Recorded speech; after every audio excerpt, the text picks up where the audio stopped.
최악의 시장은요 최고의 시장을 준비하는 시기입니다. 근데 서울의 하락률 1위가 강서구입니다. 그러니까 어느 정도 빠졌냐, 집값이 하락한 지역의 접근 포인트는요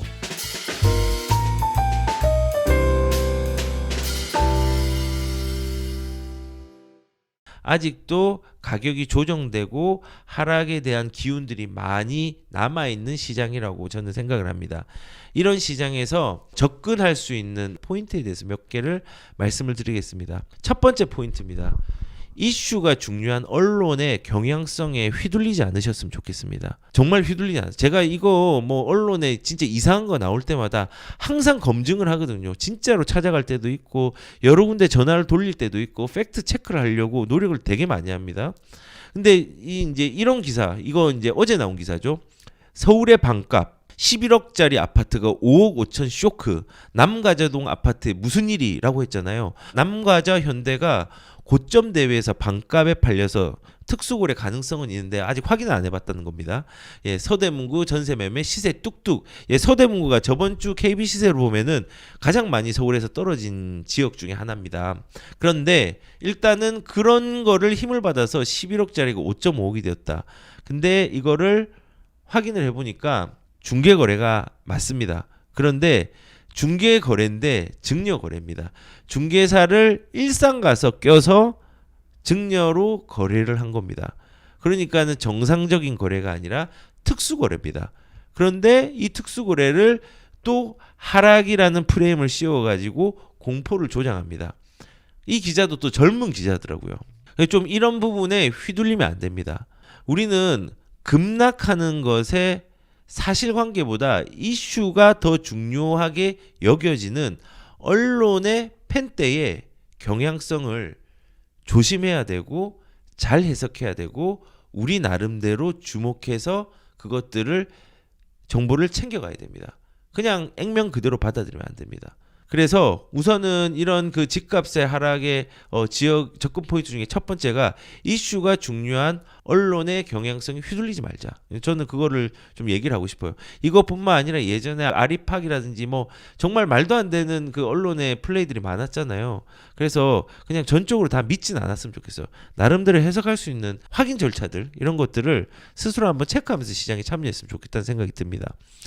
그리고 두 번째는 상급지나 진보하는 지역의 하락률을 저는 적극적으로 잘 이용했으면 좋겠어요. 그러니까 여기 신문에 보시면은 어제 신문에 이런 게 나왔습니다.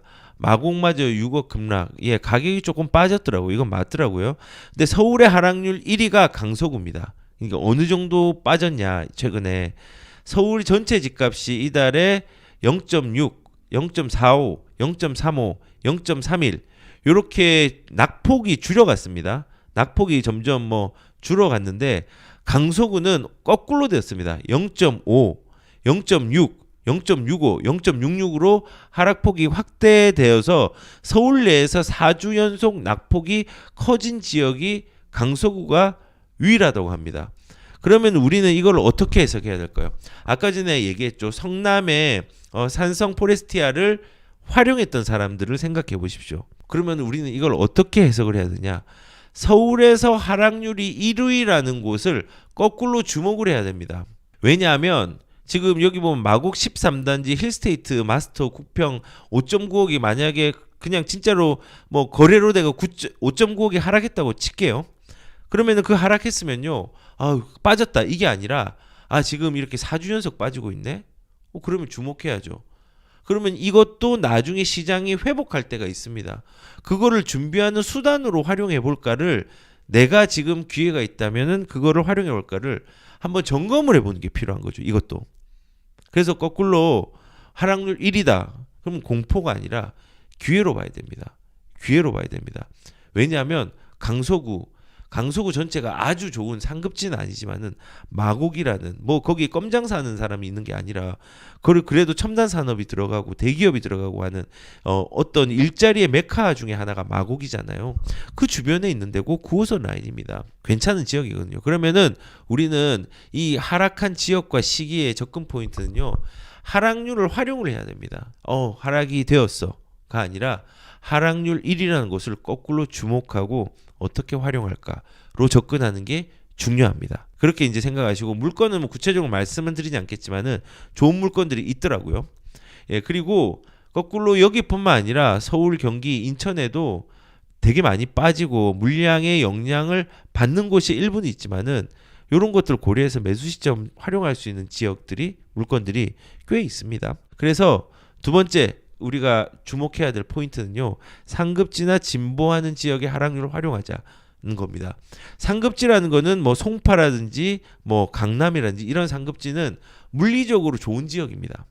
진보하는 지역은 수익률을 높일 수 있는 지역입니다.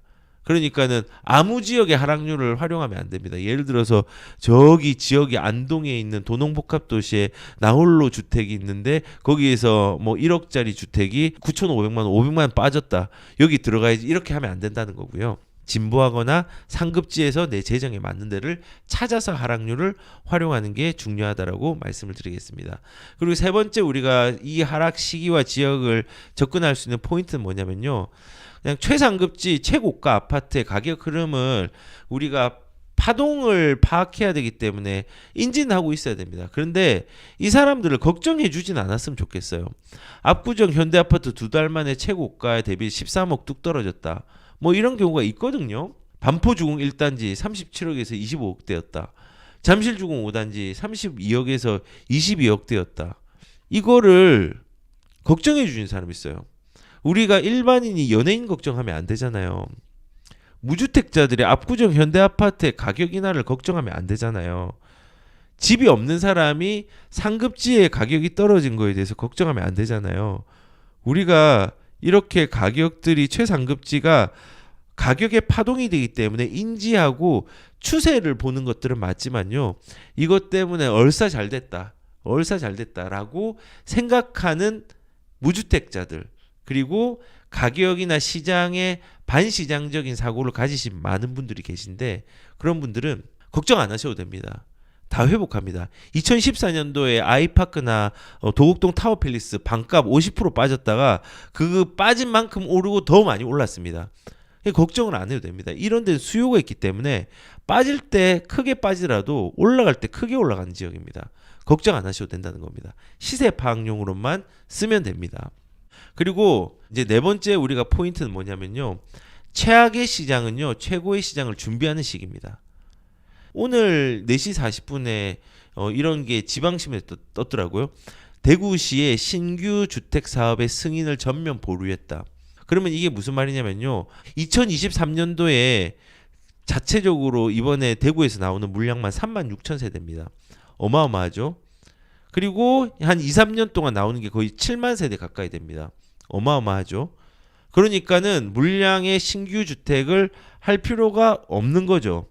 그리고 실질적으로 미분양도 대구가 광역지자체 그냥 전국에서 가장 높다고 보시면 됩니다. 그냥 전국에서 가장 높은 데가 그냥 대구입니다. 그러니까 신규 사업 승인에 대한 부분을 전면 보류를 했겠죠. 그러면은 이제 우리는 어떤 생각을 해야 되면은 이 물량이 소진이 될 겁니다. 소진이 되면은 주택의 사업의 승인을 보류했다는 거는 나중에 대구는 공백이 생길 겁니다. 한 5년 뒤나.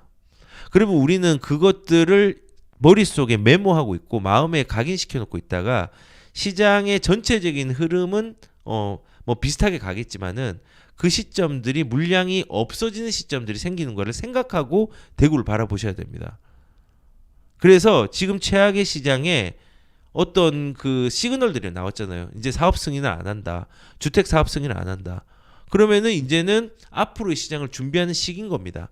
물론 여기에 입주한 그 중소기업들의 건설업들이나 이런 데는 지금 되게 고통스럽습니다. 힘듭니다. 예. 그러면은 만약에 제가 대구에 사는 사람이면은 그리고 반드시 대구에 살아야 된다고 하면은 수성구 쪽에 좋은 물건들 있잖아요. 그런 것들이 할인하는 타이밍들을 계속 주목해가지고 실거주의 진입 시기들을 한번 노려볼 것 같습니다. 왜냐하면 지금 이 수성구를 싸게 살 수 있는 기회거든요. 아마 이제 분양하는 것 중에서 이자 후불제가 나오고 이제 막 뭐 되게 혜택들이 많이 나올 겁니다. 이제 그런 것들 나오고 근데 입지가 좋아. 수성구에서 입지가 좋은 데예요. 그러면은 미리 사놓고 3년, 2년을 기다려도 저는 상관없다 생각합니다. 다만 투자는 하시면 안 됩니다. 실거주를 하셔야 됩니다. 투자는 굉장히 위험합니다. 전세 시장도 어렵고 물량 때문에 그다음에 매매 시장도 어렵고 그렇기 때문에 실거주로 2년 이상 3년 이상을 가져가는 사람은요. 올해 말이나 뭐 내년 정도에는 뭐 실거주로 간다라는 마음으로 대구의 수성구나 이런 좋은 물건들 진입해도 상관없다 생각합니다. 제가 이 얘기를 드리는 이유는요. 대구가 지금 안 좋잖아요. 최악의 시장이긴 하지만요. 이 최악의 시장은요. 최고의 시기를 준비하는 최고의 시장을 준비하는 시기입니다. 그리고 그 시기가 올 수밖에 없는 건요. 신규 주택 사업 승인을 전면 보류를 했다는 거거든요.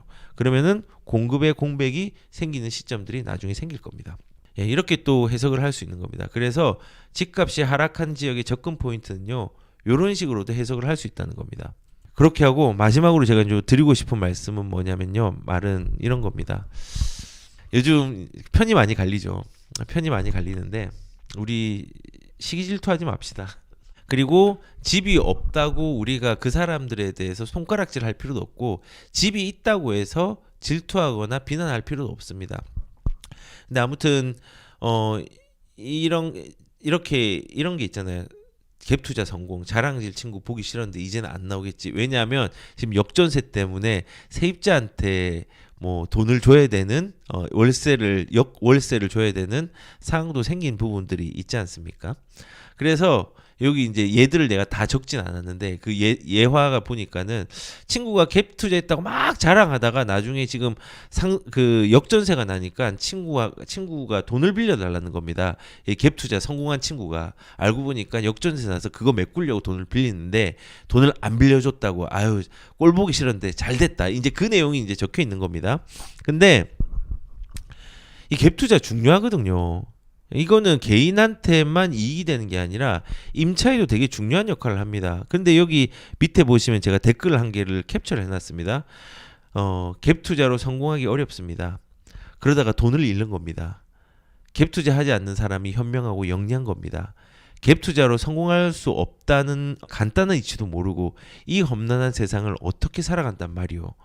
친구 욕하지 마세요. 라고 얘기를 했는데 저는 이제 욕먹을 늘 이 얘기는 하니까 저는 갭 투자자입니다. 네. 근데 갭 투자자라는 부분을 부끄럽지 않게 얘기를 하려고 노력을 많이 합니다. 왜냐하면 제가 조금 저렴하게 세입자들한테 주거를 제공하고 있거든요. 저는 그런 역할도 중요한 역할이라고 생각을 합니다. 서비스를 제공하는 역할이라고 생각을 합니다. 다만 저는 서비스를 공짜로 제공하지 않고 그 제공한 만큼 시세 차익이라는 수익이 나기 때문에 서비스를 제공할 수 있는 겁니다. 그리고 저는 갭 투자를 하고 그걸로 자산을 늘렸습니다.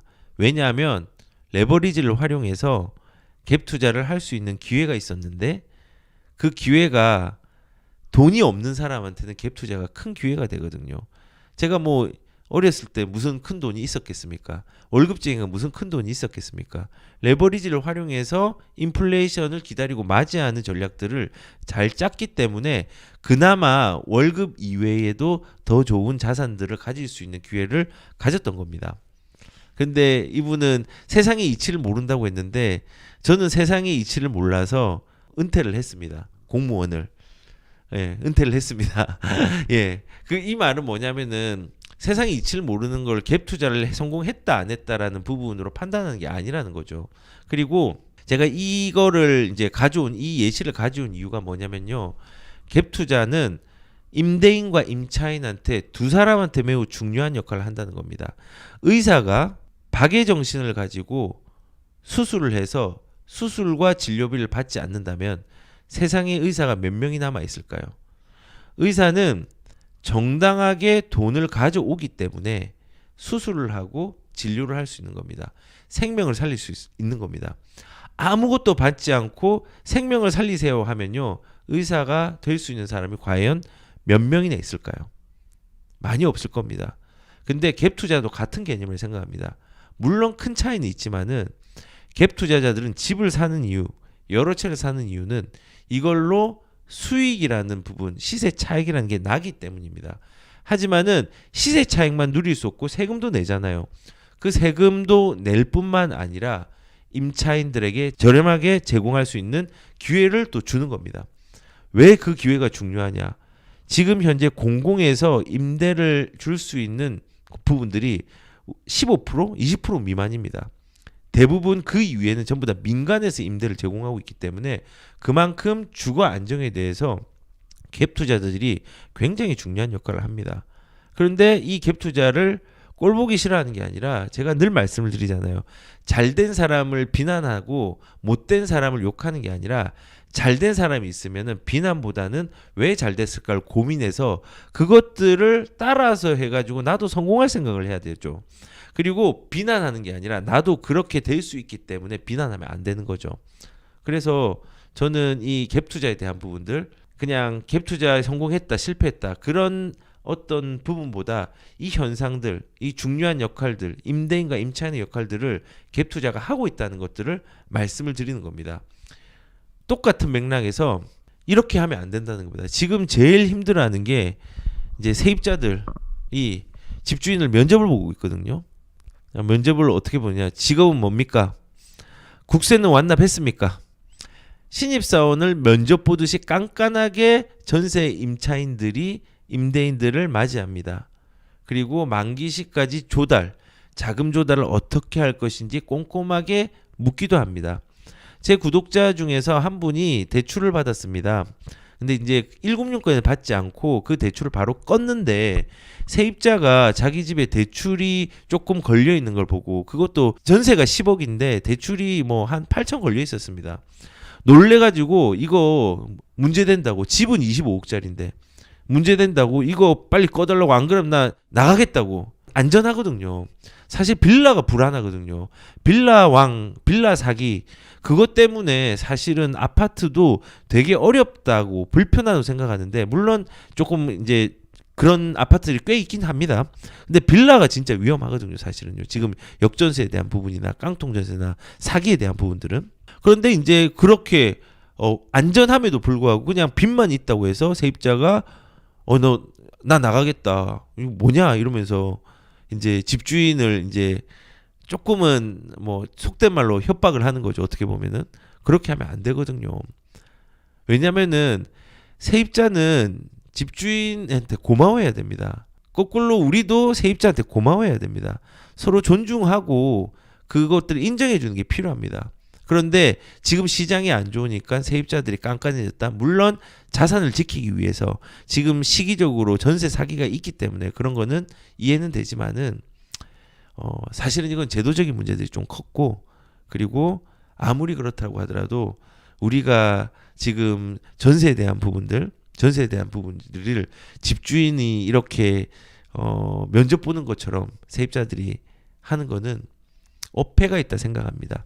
왜냐하면 이것들이 나중에 2년 뒤에 세입자한테 돌아올 수 있습니다. 제가 이렇게 좀 얘기를 드리는 이유가 임대인이 없으면 임차인이 잘 지낼 수 없습니다. 근데 임차인은 임대인에 대해서 되게 많은 것들을 요구를 합니다. 그러면 안 되거든요.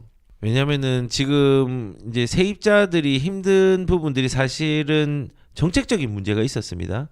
우선은 저는 뭐 사람들이 비난할지 모르지만 계약갱신 청구권과 전월세 상한제에 대한 부분으로 거래의 동맥경화를 만들어 놓고 거기에서 거래를 못하게 하는 대출까지 그리고 거기에 대내외적인 문제들이 결합되어 가지고 전세 시장들도 어렵게 되었다고 생각을 합니다. 근데 중요한 거는 그 어렵게 되어서 지금은 세입자들이 임차인들을 뭔가 이렇게 주도하는 역할을 하는 상황이 좀 많이 만들어졌지만은 세입자들은 이런 걸 좀 아셔야 됩니다. 제가 이제 세입자한테 너무 많이 뒤어가지고 좀 억울한 부분을 호소하는 부분도 있지만은 전세가 안정돼야지 매매도 안정이 됩니다. 근데 그 다음에 임대인이 어려우면은 이 어려움이 임차인에게 전가될 수 있습니다. 그래서 우리는 이것들이 전가되지 않도록 임대인을 안정화시키는 게 좋습니다. 그래야지 임차인이 안정화가 됩니다. 우리가 높은 지위에 있는 건 아니지만은 어쨌든 우리가 물을 위에서 흘러서 내려서 제공을 하는 거잖아요. 우리가 집을 산 거니까. 그리고 그 산 부분에 대해서 잘 흘려보내게 하려면요. 임대인을 보호해야 됩니다.